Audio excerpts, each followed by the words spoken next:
Merhaba arkadaşlar, kanalıma hoş geldiniz. Yeni bir videoyla yine sizlerleyiz. Sizler için sevilen dizi Güller ve Günahlar'dan kamera arkası muhteşem görüntüler getirdim.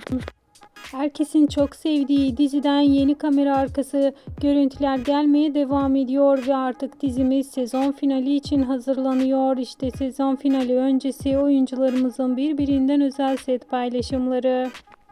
Murat Yıldırım ve Cemre Baysel'in muhteşem uyumuyla dizi reytingleri zirveye taşımaya devam ediyor. Her hafta Kanal D'de yayınlanan dizi reytinglerde yükselişe geçiyor. İşte sizler için sevilen bölümden özel görüntüler, yepyeni paylaşımlar videomuzda.